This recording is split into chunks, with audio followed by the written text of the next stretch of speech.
Okay, Jai Hind students, myself Manglara, your math teacher. In the previous class, I have discussed about the differentiability of the function. और वहाँ पे हम लोग ने left hand derivative right hand derivative को देख लिया था बच्चों ने.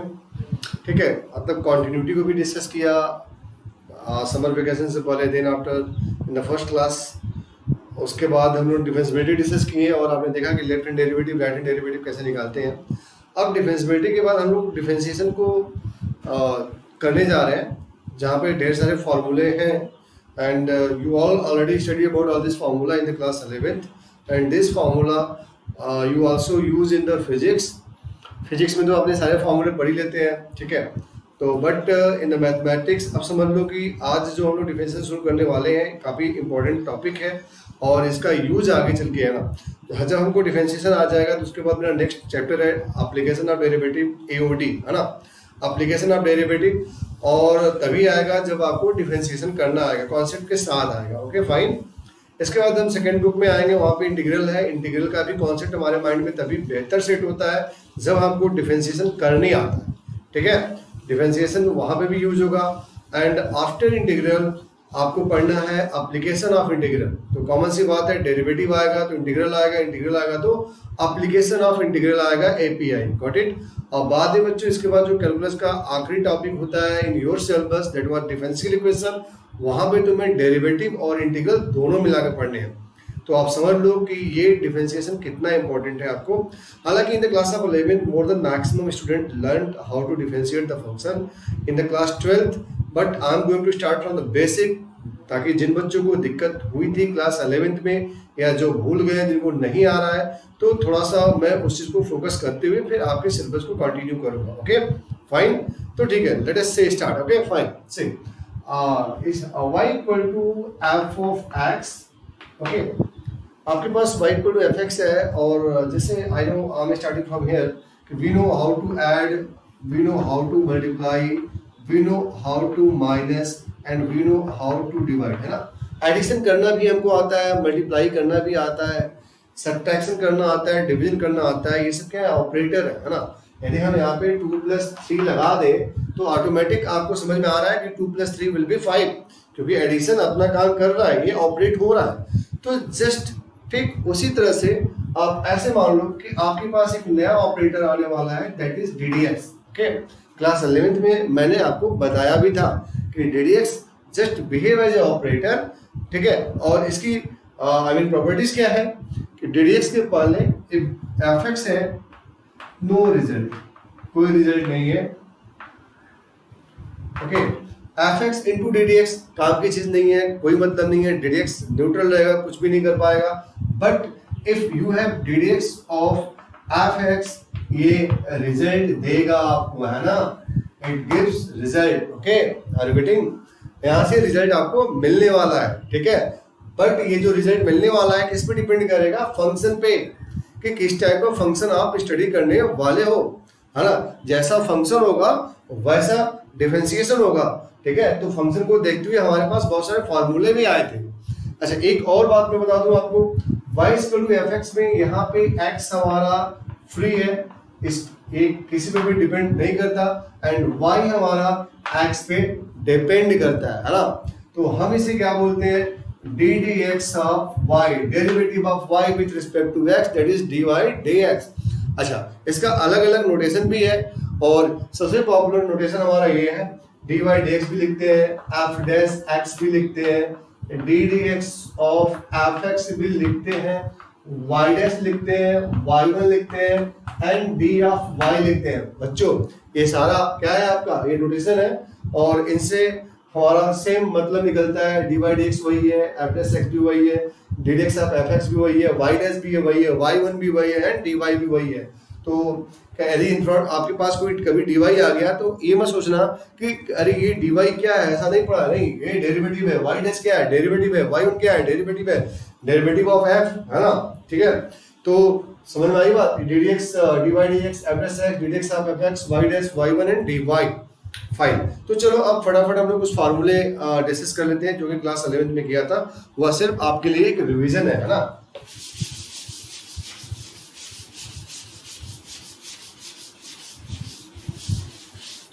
से students, First of all, if you have ddx of any constant, c is any constant and result 0, है ना? But if you have ddx of c into fx, c will become out and it gives ddx of fx. ठीक है?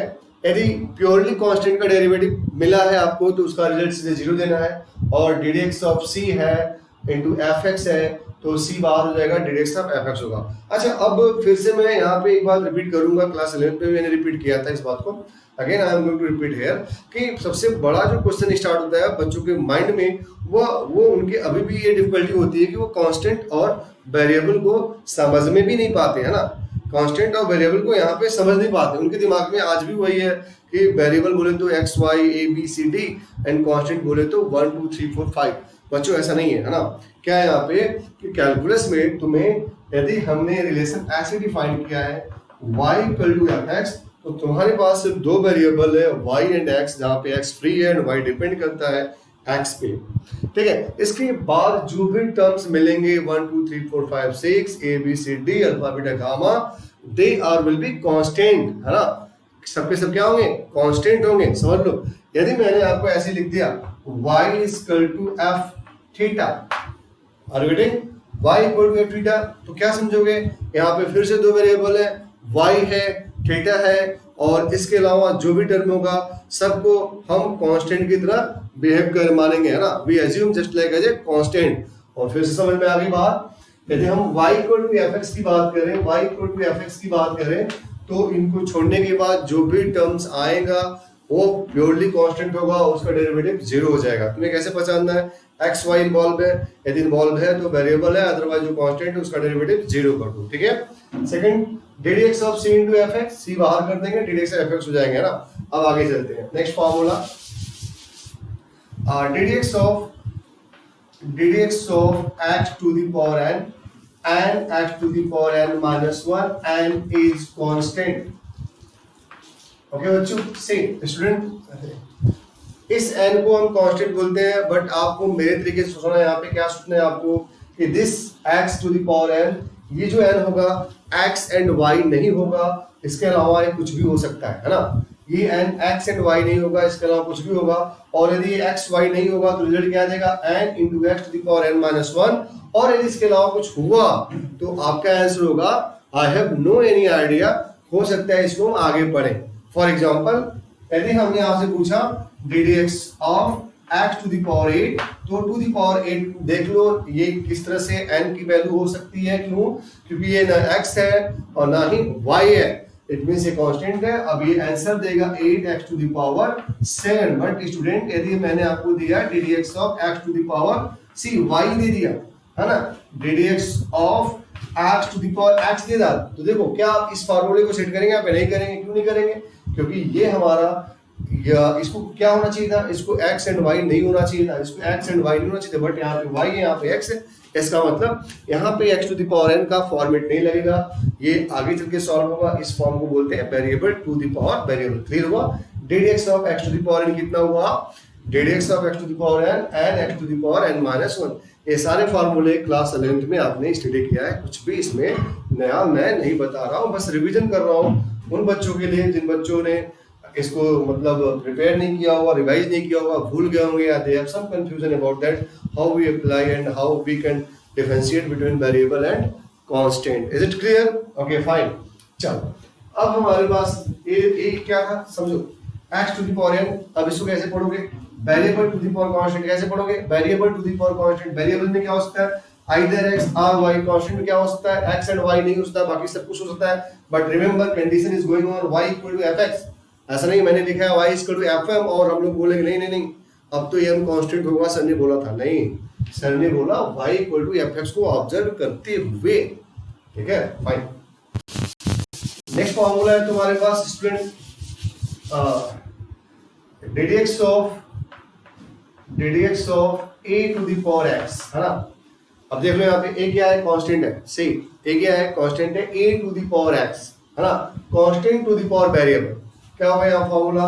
a to the power x into log a to the base a. Fine. Example देख लेते हैं.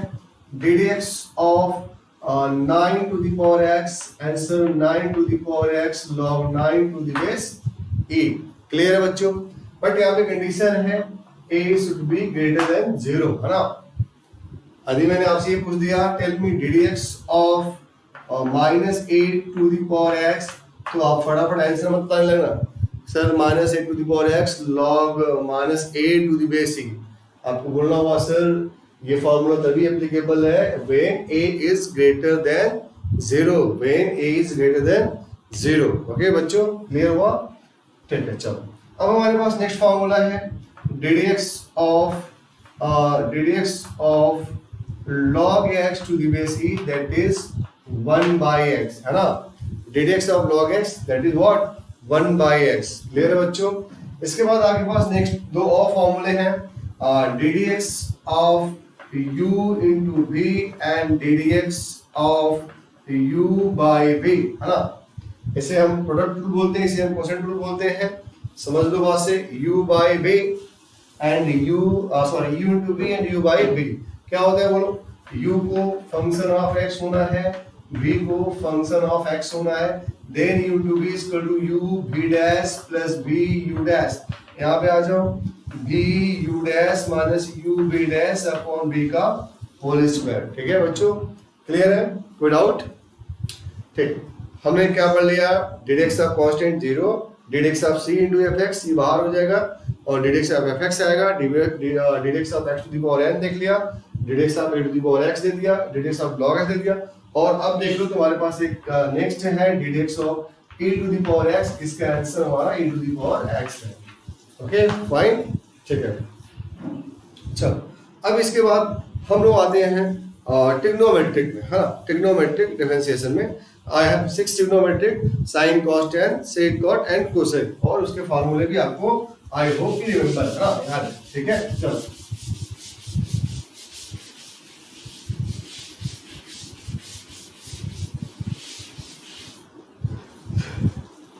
see ddx of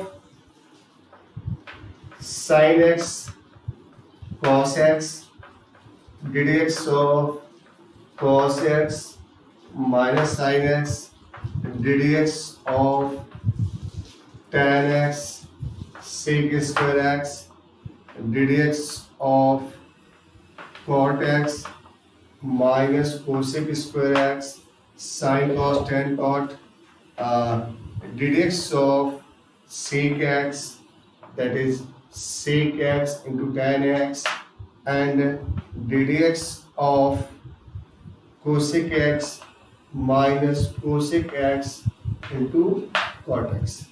These are the 6 trigonometric functions whose derivative is like that। okay, अच्छा आप देख लो, minus sign को लेके कंफ्यूज मत होना, माइनस साइन उनके में है उनकी स्टार्टिंग सी से है, c for cos result is minus sin x, c for cot x result is minus cosec square x, and c for cosec x result is minus cosec x into cot x। Please note it, है ना?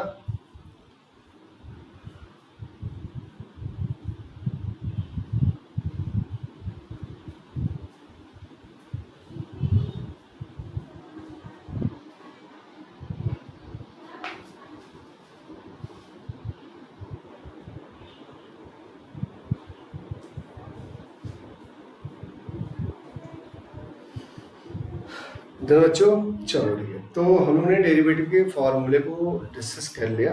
अब हम आएंगे differentiation पे। तो हम एक दो क्वेश्चन डिफरेंशिएशन के भी आपको रिवाइज करा रहे हैं कि देखो हम लोग डिफरेंशिएशन कैसे डील करते थे। ठीक है, आर यू रेडी? फाइन, सी। तो सबसे पहले आप मुझे ये बताओ, टेल मी, कि आपको समझ में आ गया वेरिएबल एंड कांस्टेंट कैसे आप आइडेंटिफाई करोगे। If we have a relation y equal to fx, then y and x will be variable and rest of the term will be treated as a constant, है ना? y equal to, यदि आपके पास f of theta है तो y and theta will be what? Variable and rest of term will be treated as a constant। अच्छा क्या समझना है? कांस्टेंट को पकड़ना है, x y को छोड़ के सारे टर्म कांस्टेंट होंगे, डेरिवेटिव ऑफ कांस्टेंट क्या होगा? 0 होगा। ओके फाइन, चलो अब देखो, सी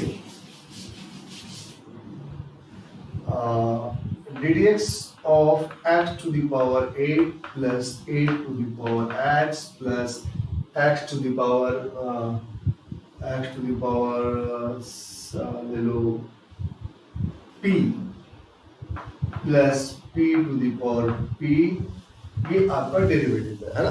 एकदम सिंपल सा डेरिवेटिव है। ऐसे छोटे छोटे डेरिवेटिव से स्टार्ट कर रहा हूँ और हम लोग अपने सिलेबस की तरफ ट्रीट करेंगे ना। See D D x of X to the power 8, D D x of X to the power 8 plus D D x of 8 to the power x plus ddx of x to the power p plus ddx of p to the power p.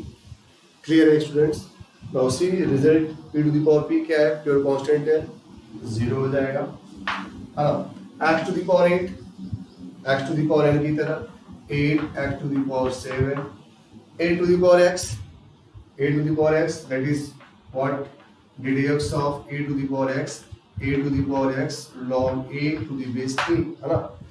8 to the power ax log a to the base e and student c x to the power p, what फिर से वही ना क्या, x to the power n, that is x to the power 8 की तरह क्या हो जाएगा यहाँ पे p x to the power p minus 1. This is result. Okay, okay बच्चों,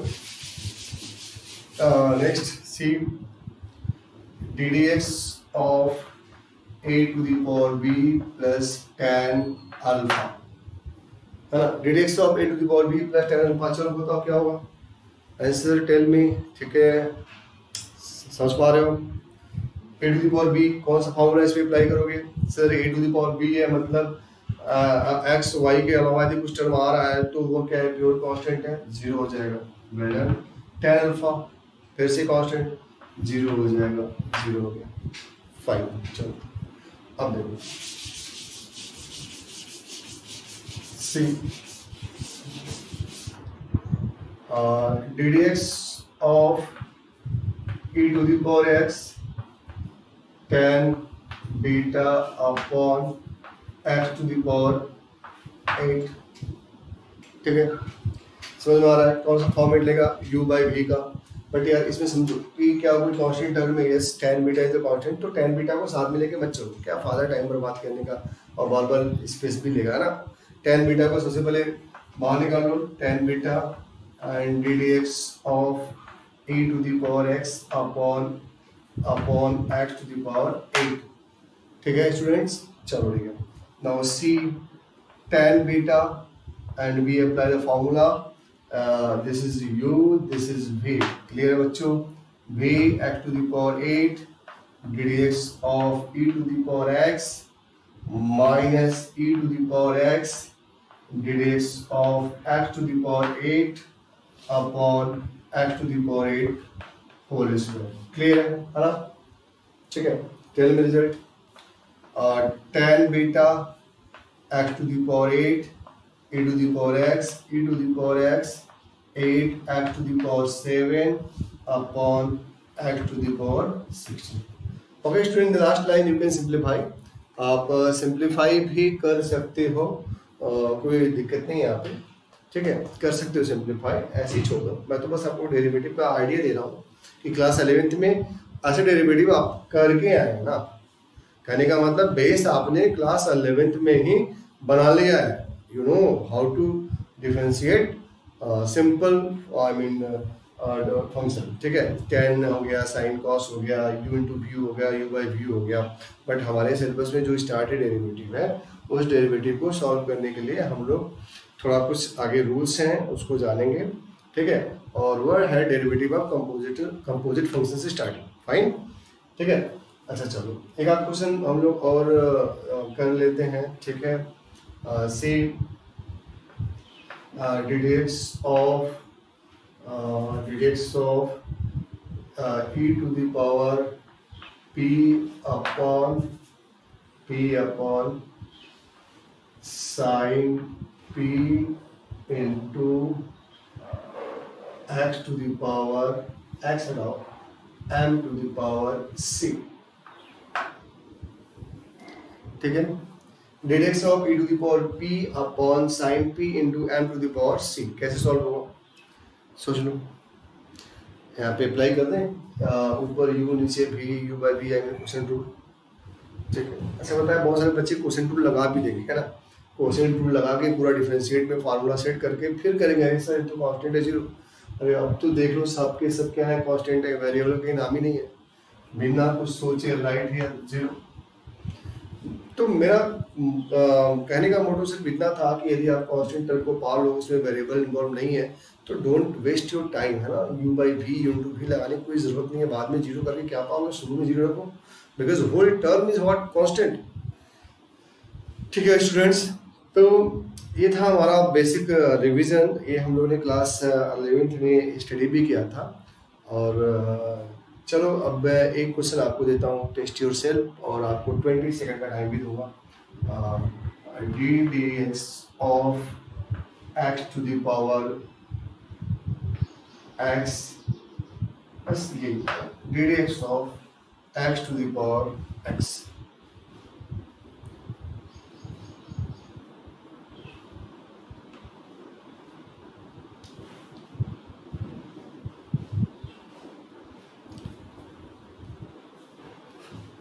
अच्छा, बहुत सारे बच्चे कर भी लिए होंगे, और बहुत सारे बच्चे अभी थोड़ा डाउट भी होंगे कि यार कुछ बच्चे ऐसे तो नहीं कर दिए x to the power n की तरह। इस तरह x to the power x है, ये एन मान लो, x x x to the power minus है ना, फिर ये क्या है, हो गया। देखो दो रिजल्ट यहाँ पे राइट है। That student are right, he thinks that we don't know any formula of x to the power x because this is the form of variable to the power variable। बिल्कुल वो बच्चा मेरे लिए एकदम 100% सही है। यदि उसके दिमाग में ये बात चल रही है कि यार X to the power X variable to the power variable का फार्मूला सर ने अभी तक बताया ही नहीं है, एब्सोल्युटली ही इज राइट। और जिन बच्चों ने ऑलरेडी पढ़ लिया है, स्टडी कर लिया है और उन्हें सॉल्व कर लिया बाय लॉगरिथमिक मेथड, तो वो तो ऑलरेडी आप भी एकदम सही हो। ठीक है, तो मैं ये मान के चल रहा हूँ कि no is knowing how to differentiate X to the power X. ठीक है, मेरे लिए कोई भी इसको डेरिवेटिव करना नहीं जानता, है ना, तो उसका आंसर सिर्फ इतना ही सही होगा कि वो ये बोल दे कि sir X to the power x का कोई फॉर्मूला नहीं है। कहने का मतलब ये है यार कि I am just inform you कि इन द डेरिवेटिव आपको सबसे जरूरी ये जानना है कि आपको किसका फॉर्मूला पता है। ठीक है, देखो कुछ चीजें ऐसी होंगी कि कुछ बच्चे भी ऐसे होते हैं कि जानते कुछ नहीं है लेकिन सबके बारे में बोलेंगे yes sir I know it, yes sir I know it. कुछ इंसान भी ऐसे होते हैं जो कुछ काम, मतलब हर काम हर कोई कर नहीं पाता, but they will be tell yes sir, हाँ I will do it, I will do it. नहीं, डिफरेंशिएशन में आज से हम ये डिसाइड करना है कि जो हम जानते हैं वही करेंगे, जो हम नहीं जानते हैं उसके लिए सोचेंगे। I will think about that कि how I will solve that question. Are you getting? हम जितने फार्मूले पढ़े हैं वही फार्मूला हमारे लिए स्टैंडर्ड है, उसके अलावा यदि कुछ आता है तब उसके बारे में मुझे सोचना पड़ेगा। यहीं से हमारा composite function, I mean derivative by substitution, I derivative by chain method का स्टार्टिंग होता है।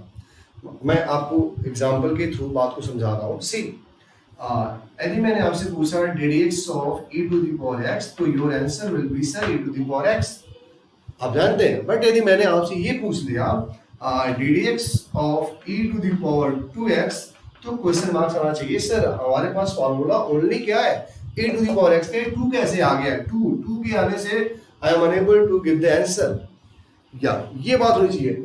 आई know that ddx of e to the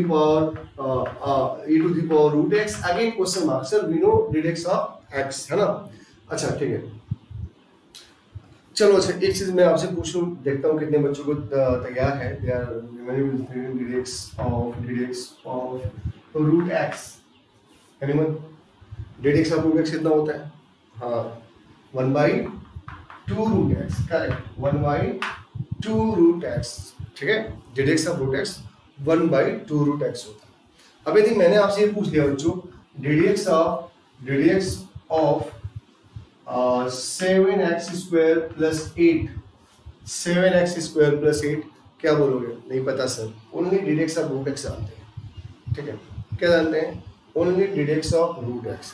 अब ऐसे क्वेश्चन को सॉल्व करने के लिए हम लोग दो मेथड का यूज करेंगे, एक है बाई चेन मेथड और दूसरा है बाई सब्स्टिट्यूशन मेथड।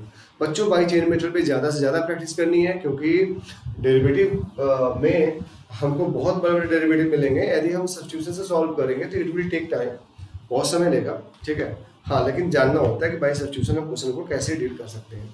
बट हमारी सबसे पहले जो प्रैक्टिस होगी वह बाई चेन मेथड होगी, ठीक है। They are the two way to differentiate any function is by chain method and by substitution. तो चलो सबसे पहले मैं सब्स्टिट्यूशन चेन मेथड बताता हूँ, फिर उसके बाद सब्स्टिट्यूशन।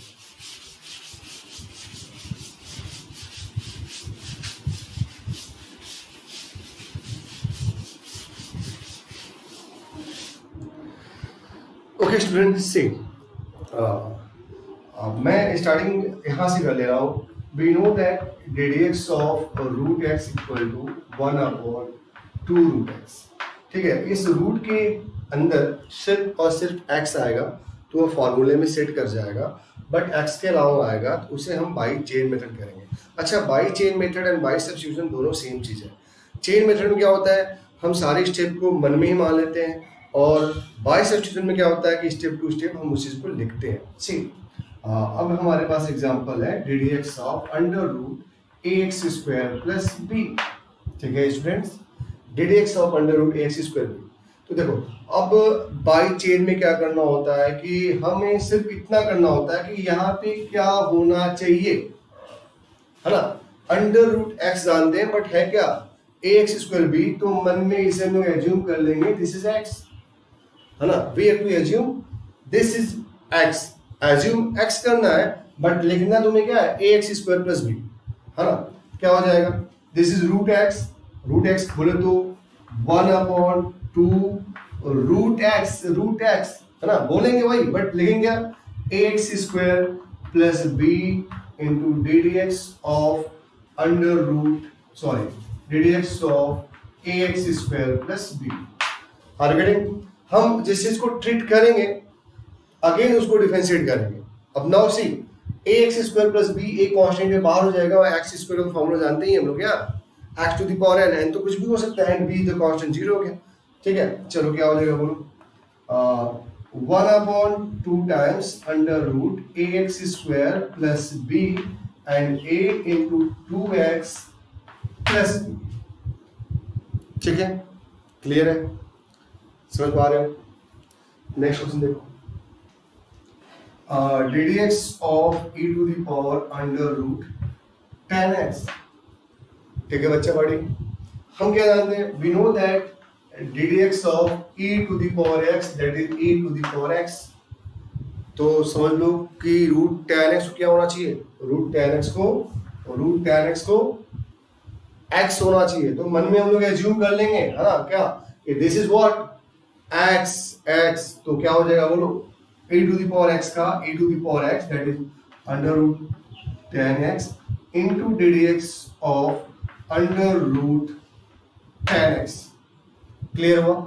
चलो, e to the power under root 10x root 10x समझ पा रहे हो? फिर से देखो, अगेन यहाँ पे हमें बाई चेन मेथड अप्लाई करना पड़ेगा। क्यों? We know that only root x, है ना, ddx of root x, root के अंदर किसकी जगह होनी चाहिए, x की, है क्या 10x टू। तो बच्चों फिर से इसको हम लोग मन में एज्यूम कर लेंगे, व्हाट दिस इज x। देखो एज्यूम x ही करना है, बट राइट जो है वही लिखना है ना। तो root x 1/2 root x 1/2 root x this is and ddx of, जिसको आप एज्यूम करोगे 10x, है ना, e to the power root 10x 1/2 under root 10x into 10x sec square x। Okay student, are you getting point? समझ पा रहे हो ना? आपको ये प्रोसेस कब तक ऐसे करना है, ये प्रोसेस आपको तब तक ऐसे करना है जब तक आपको स्टैंडर्ड फॉर्मेट न मिल जाए, है ना।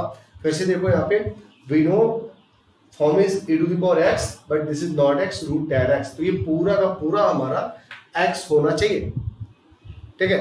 जब पूरा का पूरा x होना चाहिए तो इसको मन में आप x एज्यूम कर लोगे। अभी हो गया e to the power x, but यार राइट वही जो है, तो देखो e to the power x मतलब under root 10x into ddx आप जिसको आप एज्यूम करोगे तो रूट 10x। फिर से देखो, हमें फॉर्मूला पता है ddx ऑफ रूट x का, याद है ना, ddx ऑफ रूट x का, और मुझे मिल गया ddx रूट 10x। तो आई मीन 10x को क्या होना चाहिए, 10x को x होना चाहिए। तो एज्यूम कर लोगे दिस इज x, तो it become ddx of root x that is 1/2 root x into ddx of जिसको आपने एज्यूम किया 10x and d D x of tan x is the standard, इसका फॉर्मूला आपको पता है, sec स्क्वायर x होता है. Okay, then please note it.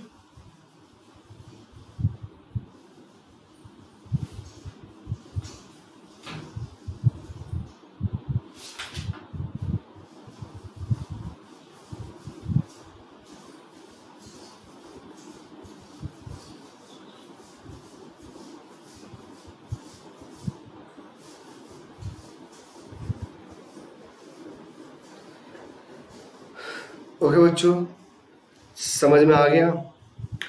अच्छा चलो, अब हम लोग डी डी एक्स आप कंपोजिट फंक्शन करना जान के, ये सारे डेरिवेटिव कंपोजिट फंक्शन के हैं, मतलब फंक्शन ऑफ फंक्शन होता है. तो फंक्शन ऑफ फंक्शन को सॉल्व करने का जो मेथड था बाई चेन मेथड, कैसे हमने ट्रीट किया, बहुत आसान है. बस माइंड में एक कॉन्सेप्ट बनाना है. कॉन्सेप्ट तभी बन पाएगा जब फॉर्मूला याद होगा, है ना. हमें d D x of e to the power x का मतलब e to the power x होता है. जैसे वहाँ पे 2x आ जाए, 3x आ जाए, तो आपके माइंड में ये बात आनी चाहिए, ये आपको इस टाइप होना चाहिए कि यार ये तो सिर्फ x था ना, 2 3 कहाँ से आ गया. तो इसका मतलब उसको हम एज्यूम करेंगे, और जब हम उसको एज्यूम करेंगे तो फिर से उसको डिफरेंशिएट करेंगे, है ना. जिनको आप एज्यूम करोगे उनको आप डिफरेंशिएट करोगे, और ये प्रोसेस किसी भी क्वेश्चन में कितनी बार हो सकता है, एक क्वेश्चन पे डिपेंड करेगा, है ना. ऐसा नहीं कि एक ही बार हो गया. देखो यहाँ पे 2 बार गया, पहले वाले में 1 बार गया था, अभी अगला क्वेश्चन बता रहा हूँ कई बार जाएगा. ठीक है, तो इसे हम लोग बोलते हैं derivative of composite function.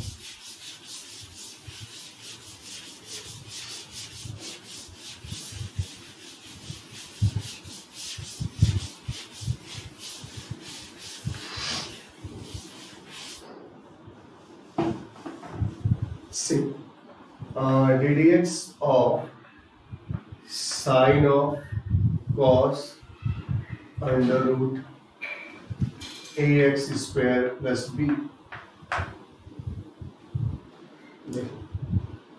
D D x of sine of cos under root ax square plus b. Clear है. शुरुआत कहाँ से होगी. We know d D x of sine x, इतना बड़ा एक्सप्रेशन क्यों आ गया, है ना. हमें तो साइन एक्स का फॉर्मूला पता है ना, we know only the formula of d D x sine x. तो आप क्या करोगे, पूरे को एज्यूम कर लोगे एक्स, है ना. मन में एकदम ये मन की बात है ना. इसे मन में एक्स मान लेंगे. लिखना क्या है, जो है cos of under root x square b, है ना. और मैंने क्या बोला, जिसको आप एज्यूम करोगे उसको डिफरेंशिएट करना है. चलो, तो D D x of sine x का कितना होता है रिजल्ट बच्चों, cos x, x मतलब ये पूरा, cos of under root x square plus b. अब जिसको आपने एज्यूम किया उसका डेरिवेटिव लिखना है, into d D x of cos under root x square plus b. ठीक है, चले आ गया. इससे कोई मतलब नहीं है. मैंने क्या बोला था, शुरू में ही बोला था, डी डी एक्स के प्री क्या है उससे कोई मतलब नहीं है, उसके जस्ट बाद में क्या डी डी एक्स उसको ऑपरेट करता है ना, इसके ऑपरेट से कोई मतलब नहीं है. चल भाई, फिर से देखो वही इशू है, हम D D x of cos x जानते हैं, तो कहने का मतलब ये पूरा का पूरा क्या बनेगा स्टूडेंट्स, x. ठीक है, और जिसको आपने एज्यूम किया है उसको आपको डिफरेंशिएट करना है, इस बात को रिमेंबर रखना हमेशा से. क्या हो जाएगा, cos under root ax square plus b, and you know cos x का derivative minus sin x, sin x की वैल्यू वही under root ax square plus b into, अच्छा पार्टी क्या, d D x of under root ax square b. देखा आपने. अभी क्या ये स्टैंडर्ड है, आपको क्या पता था यहाँ पे, आपको पता था d D x of root x, या रूट एक्स नहीं है, ax स्क्वायर प्लस b है. मतलब again we have to assume this term ax square plus b as a x, और जब आप इसको एज्यूम करोगे तो आप इसको डिफरेंशिएट भी करेंगे, है ना. चलो लिख रहा हूँ पूरी टर्म साफ साफ. सी ये माइनस साइन है यहाँ पे, पहले लगा दे रहा हूँ, minus cos under root ax square plus b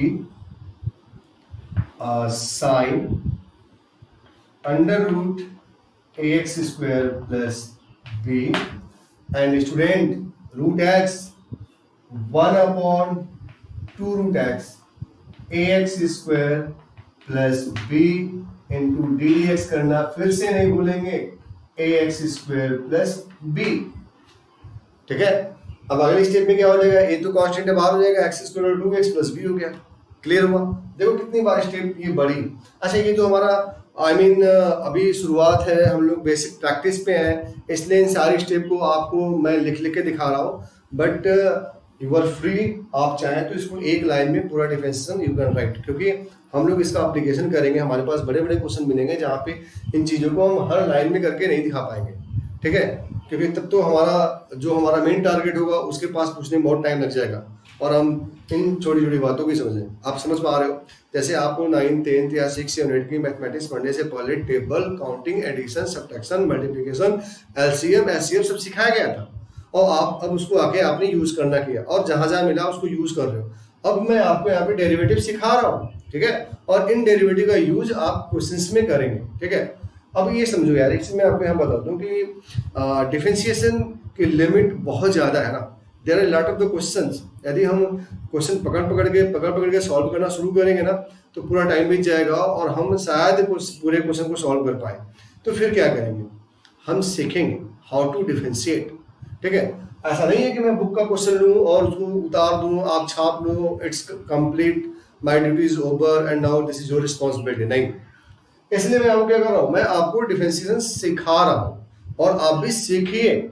जब आप डेरिवेटिव को सीख जाएंगे हाउ टू डिफरेंशिएट, तो आप कहीं का भी क्वेश्चन हो, इट्स फ्रॉम एनसीईआरटी और any side book, otherwise anywhere, you can do it, है ना, क्योंकि बेसिक है। अभी मुझे ये बताओ, क्या आप मल्टीप्लिकेशन सारा बचपन में सीख गए थे? 3 डिजिट, 4 डिजिट, 100 डिजिट का? नहीं ना, आपको मल्टीप्लिकेशन सिखाया गया। अब आपके सामने जो भी मल्टीप्लिकेशन आता है क्या करते हैं, कर लेते हैं, जो भी डिवीजन आता है कर लेते हैं। ऐसा नहीं दुनिया का सारा मल्टीप्लिकेशन हमको सिखा दिया जाए वही मिलेगा, तभी हमको पढ़ना सिखाया जाता है, how to how to add, how to separate, how to multiply. ठीक है, सारे क्वेश्चंस नहीं रखे जाते हैं। तो आप ये भी समझ लो कि डिफरेंशिएशन मैं आपको सिखा रहा हूँ। जब आप इस प्रोसेस को समझ जाएंगे तो बुक उठाना, सारे क्वेश्चंस कर डालेंगे आप, सारे, केवल बुक्स एनसीईआरटी से ही नहीं, साइड बुक के भी, है ना, पूरा कर डालोगे, कहीं डिफिकल्टी नहीं मिलेगा। समझ पा रहे हो? By chain method. पहला काम इज ए स्टैंडर्ड होना चाहिए, स्टैंडर्ड नहीं होगा तो हम लोग मन में एज्यूम करेंगे, और जब मन में एज्यूम करेंगे तो उसको फिर से डिफरेंशिएट करेंगे और स्टेप चलता जाएगा। क्लियर है बच्चों? ठीक है, चलो फिर हम लोग कुछ क्वेश्चन अपनी बुक से भी कर लेते हैं। डेरिवेटिव ऑफ कंपोजिट फंक्शन चल रहा था, ठीक है, हमने आपको फॉर्मूले रिवाइज करा दिए, आपको मैंने ये भी बता दिया कि आप वेरिएबल और कांस्टेंट को समझो, ddx का मतलब समझो, यदि ddx से पहले कोई फंक्शन है और ddx के बाद है तो उसका रिस्पांस कैसा हुआ, और फंक्शन के अकॉर्डिंग हमारा डेरिवेटिव का रिजल्ट बदलता रहता है। ठीक है, अब हमारा जो सिलेबस स्टार्ट था वो स्टार्टिंग क्लास 12th में यही से थी, ddx of composite function. Okay, ddx of composite function, ये सब इसके एग्जाम्पल थे। अब आप एक्सरसाइज 5.2 में आ सकते हैं।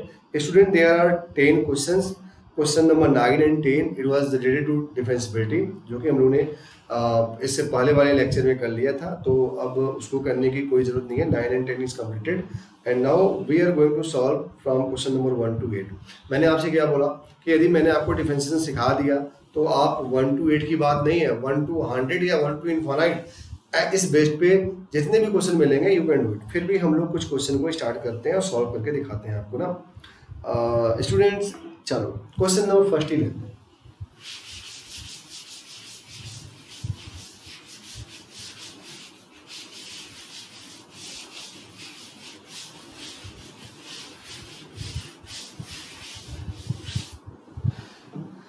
Derivative of sine square, sine of x square plus 5, sine of x square plus 5।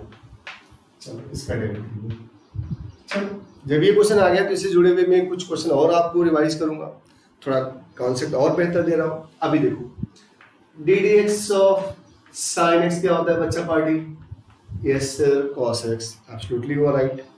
अभी मैंने क्या कर दिया इसको, d D x of sine x square, ठीक है, दिख रहा है आपको, साइन एक्स स्क्वायर। तो सबको समझ में आ गया कि साइन के बाद तो सर सिर्फ और सिर्फ एक्स होना चाहिए था, यहाँ पे एक्स स्क्वायर कैसे आ गया? तो राइट, इसको हम एज्यूम कर लेंगे, व्हाट, एक्स, है ना, sign x square that is cos x square, but ddx of assume इसको एक्स स्क्वायर, तो ddx of x square that is 2x। Fine, next बच्चा देखो, ddx of sine square x, ठीक है, radius of sine square x, now see radius of sine x का whole square, कोई दिक्कत है नहीं ना। नाउ सी हम लोग ने variable to the power constant पढ़ा है ना, variable to the power constant मतलब x to the power n।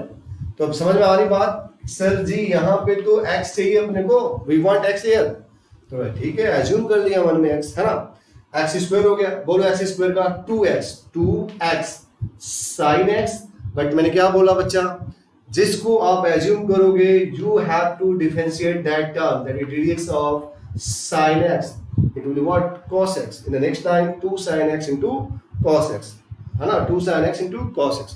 अब आप हमारी बात समझ गए, चलिए बताइए सर क्या होना चाहिए, ओनली x चाहिए सर अपने को, ओनली x, तभी तो फॉर्मूला होगा, ठीक है, चाहिए तो एज्यूम कर लो मन में, हो गया done, sin x that is what, cos x, लिखना वही है साहब, into ddx of x square plus 5, clear है। Now see this is what, cos x square plus 5 and 2x, 5 is constant, derivative will be 0, that is 2x cos x square plus 5, ठीक है, are you getting? Okay, fine, note it।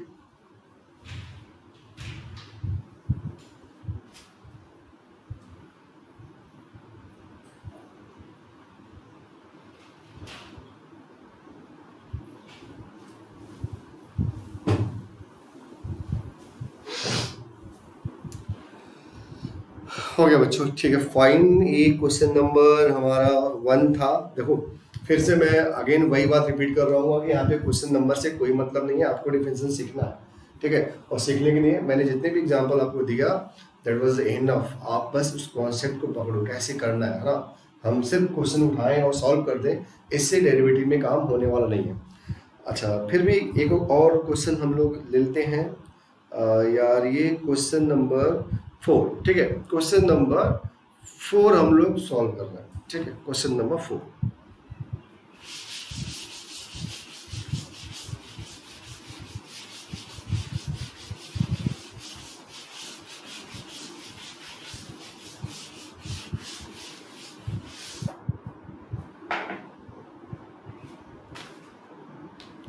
Question number 4, radius of sec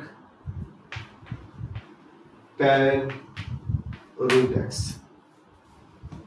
ठीक है, आ रही बात समझ में, क्या होना चाहिए, sec x चाहिए अपने को, sec x होना चाहिए, बट ये tan रूट x है, तो पूरे के पूरे मन में क्या होना बच्चों, x, ठीक है।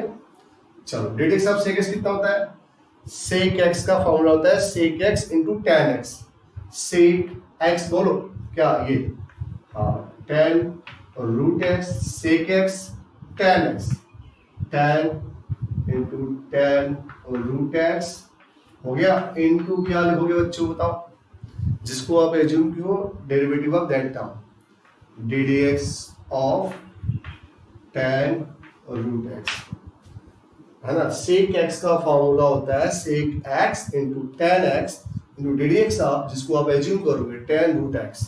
आगे चलते हैं नेक्स्ट लाइन में, sec tan root x into tan of tan root x। अब tell me as it standard, क्या आप tan रूट x का फॉर्मूला पढ़े हो, नहीं पढ़े हो, किसका पढ़े हो, tan x, इसका मतलब फिर से यहाँ पे हमें एज्यूम करना होगा this is x, okay fine, समझ पा रहे हो, टेल मी tan x का derivative what, sec square x into ddx of root x, and students you know root x आप पता है, अब इसके आगे एज्यूम करने की जरूरत नहीं है, बट यदि यहाँ पे मैं 2x + 3 लिखता, है ना, ax स्क्वायर + b लिखता, कुछ और लिखता, तो हमें फिर से एज्यूम करना पड़ता। चलो क्या हो जाएगा बोलो, sec tan root x tan of tan root x sec square tan x का sec स्क्वायर बच्चों रूट x ना, sec square root x and this is 1/2 root x, ठीक है, ध्यान से देखना कॉन्सेप्ट से, मतलब सबसे जरूरी इसमें कॉन्सेप्ट है, और अब आपको इन सब चीज़ों को मतलब डिफरेंशिएट करना आ गया। आई होप कि अब कोई डिफिकल्टीज नहीं होना चाहिए, क्योंकि मैंने बहुत सारे एग्जांपल्स और कुछ क्वेश्चंस भी एक्सरसाइज किए, और नाउ माई आई मीन और टाइम इज ओवर। ठीक है, चलो अब अपने पास ओवर हो रहा है। Thank you, have a nice day.